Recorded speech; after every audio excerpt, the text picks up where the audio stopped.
श्रीमद्भागवत महापुराण षष्ठम स्कंद अध्याय 16। चित्रकेतु का वैराग्य तथा संकर्षण देव के दर्शन। श्री सुखदेव जी कहते हैं, परीक्षित, तदंतर देव ऋषि नारद ने मृत राजकुमार के जीवात्मा को शोकाकुल स्वजनों के सामने प्रत्यक्ष बुलाकर कहा। देव ऋषि नारद ने कहा, जीवात्मन, तुम्हारा कल्याण हो। देखो, तुम्हारे माता पिता सुहृद संबंधी तुम्हारे वियोग से अत्यंत व्याकुल हो रहे हैं, इसलिए तुम अपने शरीर में आ जाओ और शेष आयु अपने सगे संबंधियों के साथ ही रहकर व्यतीत करो। अपने पिता के दिए हुए भोगों को भोगो और राज सिंहासन पर बैठो। जीवात्मा ने कहा, देव ऋषि, मैं अपने कर्मों के अनुसार देवता, मनुष्य, पशु, पक्षी आदि योनियों में न जाने कितने जन्मों से भटक रहा हूँ। उनमें से ये लोग किस जन्म में मेरे माता पिता हुए, विभिन्न जन्मों में सभी एक दूसरे के भाई बंधु, नाती गोती, शत्रु मित्र, मध्यस्थ, उदासीन और द्वेषी होते रहते हैं। जैसे स्वर्ण आदि क्रय विक्रय की वस्तुएं एक व्यापारी से दूसरे के पास आती जाती रहती हैं, वैसे ही जीव भी भिन्न भिन्न योनियों में उत्पन्न होता रहता है। इस प्रकार विचार करने से पता चलता है कि मनुष्यों की अपेक्षा अधिक दिन ठहरने वाले सुवर्ण आदि पदार्थों का संबंध भी मनुष्यों के साथ स्थायी नहीं, क्षणिक ही होता है।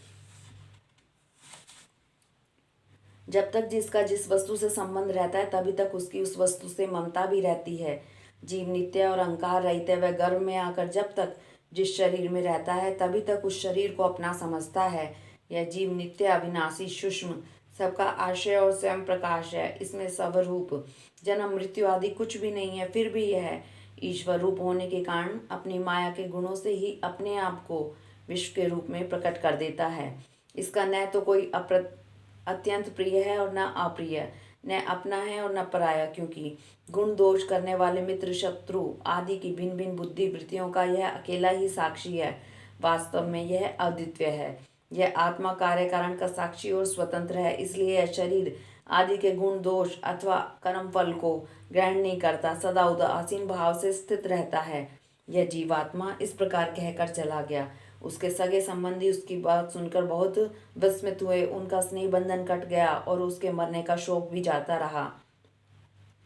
इसके बाद जाति वालों ने बालक की मृतदेह को ले जाकर तत्काल उचित संस्कार और औधर्व देही क्रियाएं पूर्ण की और उस दुस्तज्य स्नेह को छोड़ दिया, जिसके कारण शोक, मोह, भय और दुख की प्राप्ति होती है। परीक्षित, जिन रानियों ने बच्चे को विष दिया था, वे बाल हत्या के कारण श्रीहीन हो गई और लज्जा के मारे आंख उठाकर नहीं उठा सकी। उन्होंने अंगिरा ऋषि के उपदेश को याद करके यमुना जी के तट पर ब्राह्मणों के आदेश अनुसार बाल हत्या का प्रायश्चित किया। इस प्रकार अंगिरा और नारद जी के उपदेश से विवेक बुद्धि जागृत हो जाने के कारण राजा चित्रकेतु घर गृहस्थी के अंधेरे कुएं से उसी प्रकार बाहर निकल पड़े जैसे कोई हाथी तालाब के कीचड़ से निकल आए। उन्होंने यमुना जी में विधि पूर्वक स्नान करके तर्पण आदि धार्मिक क्रिया की।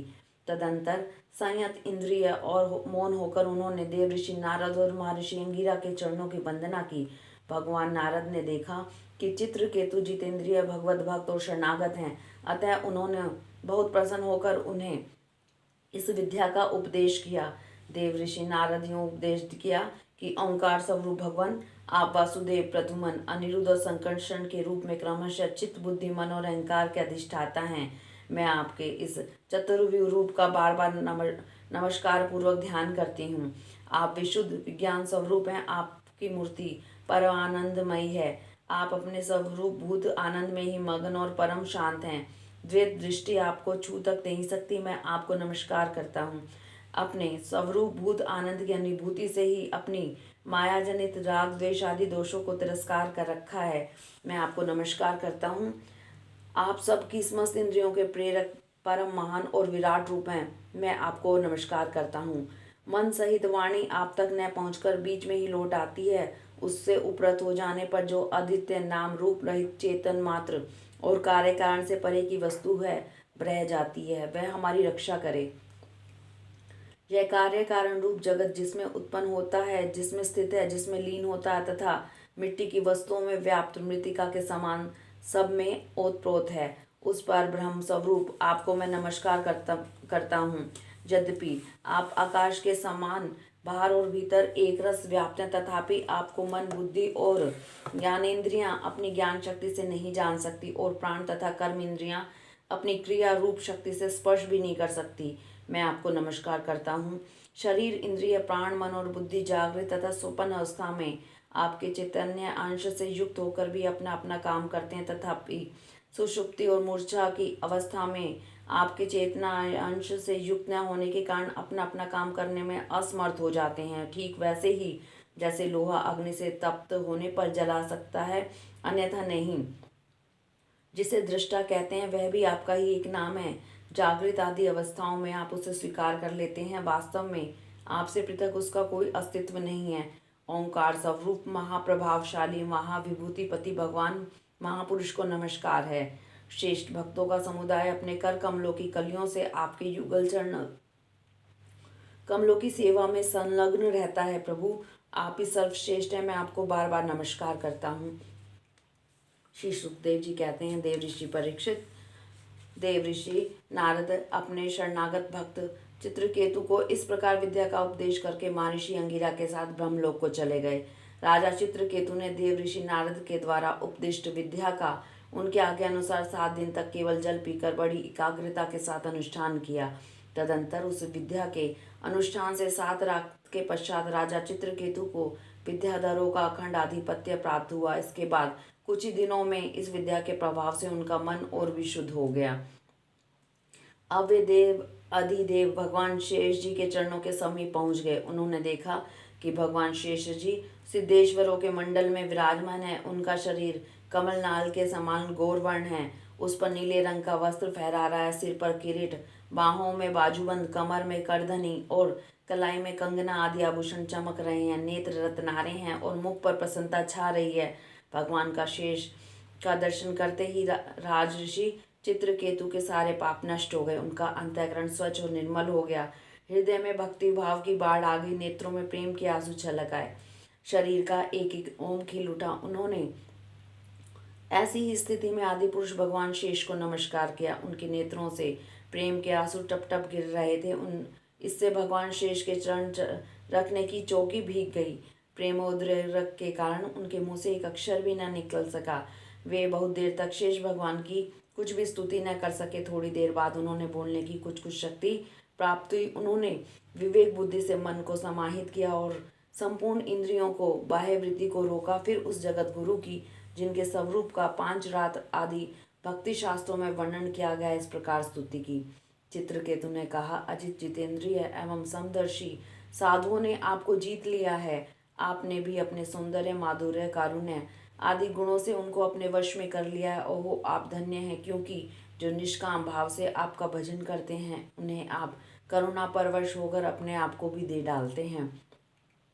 भगवान, जगत की उत्पत्ति, स्थिति और प्रलय आपके लीला विलास हैं। विश्व निर्माता ब्रह्मा आदि आपके अंश के भी अंश हैं। फिर भी वे पृथक पृथक अपने को जगत कर्ता मानकर झूठ मूठ एक दूसरे से स्पर्धा करते हैं।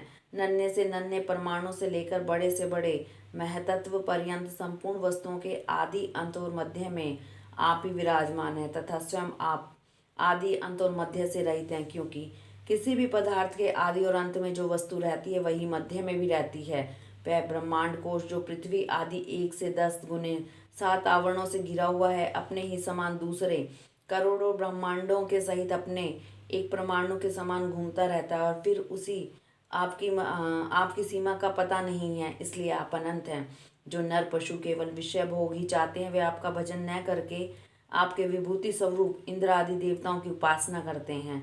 प्रभु, जैसे राजकुल का नाश होने के पश्चात उसके अनुयायी को जीविका का भी जाती रहती है, वैसे ही शूद्र उपास्य देवों का नाश कर होने पर उनके दिए हुए भोग भी नष्ट हो जाते हैं। पर आत्मन, आप ज्ञान स्वरूप और निर्गुण है, इसलिए आपके प्रति की हुई सकाम भावना भी अनन्य कर्मों के समान जन्म मृत्यु फल देने वाली नहीं होती। जैसे बुने हुए बीजों से अंकुर नहीं उगते, क्योंकि जीव को जो सुख दुख आदि द्वंद्व प्राप्त होते हैं वे सत्वादि गुणों से ही होते हैं, निर्गुण से नहीं। अजित, जिस समय आपके विशुद्ध भागवत धर्म का उपदेश किया था, उसी समय आपने सबको जीत लिया। क्योंकि अपने पास कुछ भी संग्रह परिग्रह न रखने वाले, किसी भी वस्तु में अहम ममता न करने वाले आत्माराम सनकादिक परम ऋषि भी परम साम्य और मोक्ष प्राप्त करने के लिए उसी भागवत धर्म का आश्रय लेते हैं। वह भागवत धर्म इतना शुद्ध है कि उसमें सकाम धर्मों के समान मनुष्य की भी वह विषम बुद्धि नहीं होती कि यह मेरा है या यह मेरा है या यह मैं हूँ, यह तू है यह तेरा है। इसके विपरीत जिस धर्म के मूल में ही विषमता का बीज बो दिया जाता है वह तो अशुद्ध, नाशवान और अधर्म बहुल होता है। सकाम धर्म अपना और दूसरे का भी अहित करने वाला है। उसने अपना और पराया किसी का कोई भी प्रयोजन और हित सिद्ध नहीं होता। प्रत्युत सकाम धर्म से सब अनुष्ठान करने वाले का चित्त दुखता है और आप रुष्ट होते हैं, और जब दूसरे का चित्त दुखता है तब वह धर्म नहीं रहता, अधर्म हो जाता है। भगवान, आपने जिस दृष्टि से भागवत धर्म का निरूपण किया वह कभी परमार्थ से विचलित नहीं होता। इसलिए जो संत पुरुष चर अचर समस्त प्राणियों में समदृष्टि रखते हैं वे ही उसका सेवन करते हैं। भगवान, आपके दर्शन मात्र से ही मनुष्य के सारे पाप क्षीण हो जाते हैं, यह कोई असंभव बात नहीं है, क्योंकि आपका नाम एक बार सुनते ही ने से ही नीच चंडाल भी संसार से मुक्त हो जाता है। भगवान, इस समय आपके दर्शन मात्र से ही मेरे अंतःकरण का सारा मल धुल गया है, सो ठीक ही है, क्योंकि आपके अनन्य प्रेमी भक्त देव ऋषि नारद ने जो कुछ कहा है वह मिथ्या कैसे हो सकता है। हे अनंत, आप संपूर्ण जगत के आत्मा हैं, अतएव संसार में प्राणी जो कुछ कार्य करते हैं वह सब आप जानते ही रहते हैं। इसलिए जैसे जुगनू सूर्य को प्रकाशित नहीं कर सकता वैसे ही परम गुरु आपसे मैं क्या निवेदन करूं। भगवान, आपकी ही अध्यक्षता में सारे जगत की उत्पत्ति, स्थिति और प्रलय होते हैं। कुयोगी जन भेद दृष्टि के कारण आपका वास्तविक स्वरूप नहीं जान पाते। आपका स्वरूप वास्तव में अत्यंत शुद्ध है। मैं आपको नमस्कार करता हूँ। आपकी चेष्टा से शक्ति प्राप्त करके ही ब्रह्मा आदि लोकपालगण चेष्टा करने में समर्थ होते हैं।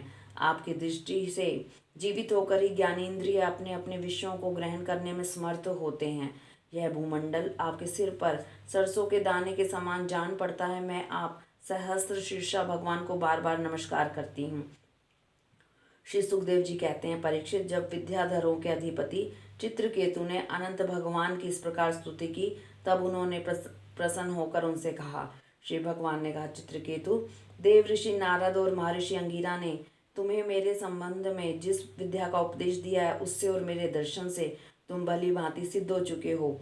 मैं ही समस्त प्राणियों के रूप में हूँ, मैं ही उनका आत्मा हूँ, मैं ही पालन करता भी हूँ। शब्द ब्रह्म, वेद और पर ब्रह्म दोनों ही मेरे सनातन रूप हैं। आत्मा कार्य कारणात्मक जगत में व्याप्त है और कार्य कारणात्मक जगत आत्मा में स्थित है, और इन दोनों में अधिष्ठान रूप से व्याप्त हूँ और मुझ में ये दोनों कल्पित हैं। जैसे स्वप्न में सोया हुआ पुरुष स्वप्नांतर होने पर संपूर्ण जगत को अपने में देखता है और स्वप्नांतर टूट जाने पर स्वप्न में ही जागता है तथा अपने को संसार के एक कोने में स्थित देखता है, परंतु वास्तव में वह भी स्वप्न ही है, वैसे ही जीव की जागृत अवस्था परमेश्वर की ही माया है। यूँ जानकर सबके साक्षी मायातीत परमात्मा का ही स्मरण करना चाहिए। सोया हुआ पुरुष जिसकी सहायता से अपनी निंद्रा और उसके अतीन्द्रिय सुख का अनुभव करता है वह ब्रह्म मैं ही हूँ, उसे तुम अपनी आत्मा समझो। पुरुष निंद्रा और जागृति इन दोनों अवस्थाओं का अनुभव करने वाला है। वह उन अवस्थाओं में अनुगत होने पर भी वास्तव में उनसे पृथक है। वह सब अवस्थाओं में रहने वाला अखंड एक रस ज्ञान ही ब्रह्म है, वही पर ब्रह्म है। जब जीव मेरे स्वरूप को भूल जाता है तब वह अपने को अलग मान बैठता है। इसी से उसे संसार के चक्र में पड़ना पड़ता है और जन्म पर जन्म तथा मृत्यु पर मृत्यु प्राप्त होती है। यह मनुष्य योनि ज्ञान और विज्ञान का मूल स्रोत है। जो इसे पाकर भी अपने आत्मस्वरूप परमात्मा को नहीं जान लेता उसे कहीं किसी भी योनि में शांति नहीं मिल सकती। राजन, सांसारिक सुखों के लिए तो चेष्टाएं की जाती हैं, उनमें श्रम है, कलेश है, और जिस परम सुख के उद्देश्य से वे ही जाती हैं उसके ठीक विपरीत परम दुख देती हैं। किंतु कर्मों से निवृत्ति हो जाने में किसी प्रकार का भय नहीं है। यह सोचकर बुद्धिमान पुरुष को चाहिए कि किसी प्रकार के कर्म अथवा उसके फलों का संकल्प न करे। जगत के सभी स्त्री पुरुष इसलिए कर्म करते हैं कि उन्हें सुख मिले और उनका दुखों से पिंड छूटे, परंतु उन कर्मों से न तो उनका दुख दूर होता है और न उन्हें सुख की प्राप्ति होती है। जो मनुष्य अपने को बहुत बड़ा बुद्धिमान मानकर कर्म के पचड़ों में पड़े हुए हैं उसके विपरीत फल मिलता है, यह बात समझ लेनी चाहिए। साथ ही यह भी जान लेना चाहिए कि आत्मा का स्वरूप अत्यंत सूक्ष्म है। जागृत, स्वप्न, सुषुप्ति इन तीनों अवस्थाओं तथा इनके अभिमानियों से विलक्षण है। यह जानकर इस लोक में देखे और परलोक के सुने हुए विषम भोगों से विवेक बुद्धि के द्वारा अपना पिंड छुड़ा ले और ज्ञान तथा विज्ञान में ही संतुष्ट रहकर मेरा भक्त हो जाए। जो लोग योग मार्ग का तत्व समझने में निपुण है उनको भली भांति समझ लेना चाहिए कि जीव का सबसे बड़ा स्वार्थ और परमार्थ केवल इतना ही है कि वह ब्रह्म और आत्मा की एकता का अनुभव कर ले। राजन, यदि तुम मेरे इस उपदेश को सावधान होकर श्रद्धा भाव से धारण करोगे तो ज्ञान एवं विज्ञान से संपन्न होकर शीघ्र ही सिद्ध हो जाओगे। श्री सुखदेव जी कहते हैं, राजन, जगत गुरु विश्वात्मा भगवान श्री हरि चित्रकेतु को इस प्रकार समझा बुझाकर उसके सामने ही वहां से अंतर्ध्यान हो गए। हरिओम तत्सत।